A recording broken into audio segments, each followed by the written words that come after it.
Hello everyone, my name is Sara Rodriguez. I am a senior at UNT Dallas, the University of North Texas at Dallas. I am majoring in biology and minoring in chemistry. Over the past year, my mentor has been Dr. Mohammed Yusufuddin, and my McNair director is Dr. Kimberly Riddick.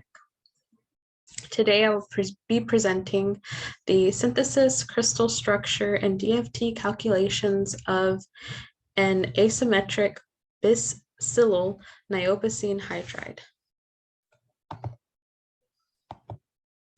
So before I go into depth on the actual project, I wanted to give a little bit of background on the machine that was used to obtain the crystal structures and really the process of similar experiments that I have done within this past year. So this machine is at the University of Texas at Arlington, and how this helps in the process of obtaining crystal structures is it actually takes several pictures, hundreds of pictures, thousands of pictures to help us create the actual crystal structure through a software that comes with this machine. And then we're able to take that data, put it into another software, and be able to see the three-dimensional structure on Mercury. So this is the Bruker Smart Apex 2 X-ray diffractometer. And how this machine works is a crystal is mounted in the center here. And this is a camera that captures this constant moving little node in the center. And it is rotated on this little spin plate at the bottom. And over the course of several hours, this will continue to move around, and this will also move around, and this camera will capture several thousands of shots of this crystal and the diffraction rays that come off of it. So in this image, I can kind of show you a better depiction of what actually goes on while we're doing experiments like this one. So in this picture, I am mounting a crystal that we received from Rice University. They wanted confirmation on the structure. So what we did here is we placed this crystal in the mount, and this is magnetic, and it snapped right into place.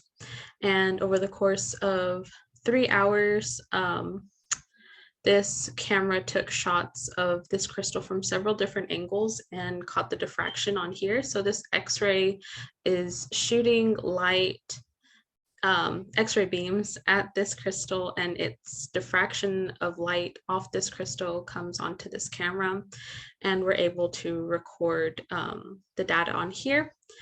And in this depiction is the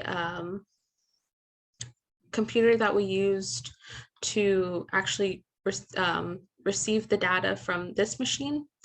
And this data shows what looks like a orange rectangle with a bunch of specks on it, but those specks are more significant than one might first think. So the specks are like a white colored, and they're not really dots, they're like smudges of light all over the screen. This isn't the depiction, but it would be right here. It'd be orange, and it'd have like several little white specks all over it. And what we would do is take the first picture, and really it's more like an overlay of several pictures over one to figure out where exactly diffraction came out the most, and get an image that has all of the diffractions into one to help better understand what the actual structure of the crystal is. So how this process begins, before it even makes it to this point, is you need a crystal. So you synthesize one, and in all the cases that I have synthesized crystal, we did a reflex reaction, which is kind of like a boiling down of the material that we're mixing, do a chemical reaction, and what we're left with is the crystal. And in this case, we received the crystals from rice and extracted them in an oil, and pulled a certain crystal out that we thought would best fit the requirements for putting it into the X-ray diffractometer and received the results. So in the project synthesis crystal structure and DFT calculations of asymmetric bisylyl niobosine hydride, the actual synthesis was done by a separate university. It was a previous study.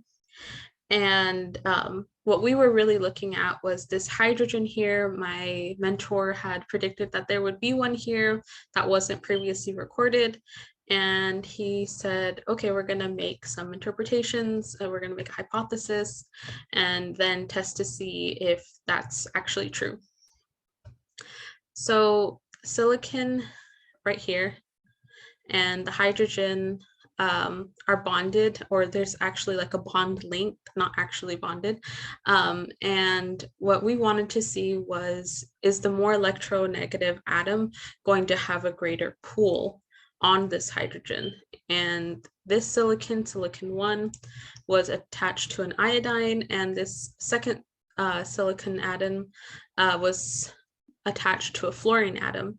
So the prediction was that the fluorine, the more electronegative atom, would have greater pull and therefore create a shorter distance. And that can be confirmed if we look closer. We can look at the actual links between. So here is the fluorine atom. So here it was in the first picture. And you can see here, it's 2.031 to the atom, the hydrogen atom to this silicon, and 2.161 from silicon to this hydrogen atom. So to make sure that it wasn't just us that was seeing these trends, we had the crystal structure sent, the crystal structure measurements sent to UNT Denton, and they were able to actually look at the crystal structures at their lowest energy state, and then ran it through a program that would look to see if our measurements were accurate. So here we are able to see the bond links between niobosine, hydrogen, so on and so forth, based on this depiction of the structure. And we got, just to give an example, we had 1.74 between niobosine and hydrogen, with a an allowance of 4 angstrograms between those two. And the University of Denton the University of North Texas Denton was able to confirm our findings. So the findings were very similar. Here it's 2.5837. They got 2.602. So that was very rewarding to know that we had done this process correctly. And what we can conclude from this, or why this is even important, I found in my literature review, I was told that hydrogen storage was the real reason why chemists look into structures like this. And what hydrogen storage actually can be seen as like a benefit to people is renewable energy. So hydrogen is very plentiful in our atmosphere, and other papers have seen that hydrogen creates a renewable energy source. So that I did find out much later, but this project, the hydrogen storage and the addition of this literature and the confirmation from the DFT calculations was what we found. I wanted to say thank you very much for listening, and that'll be all.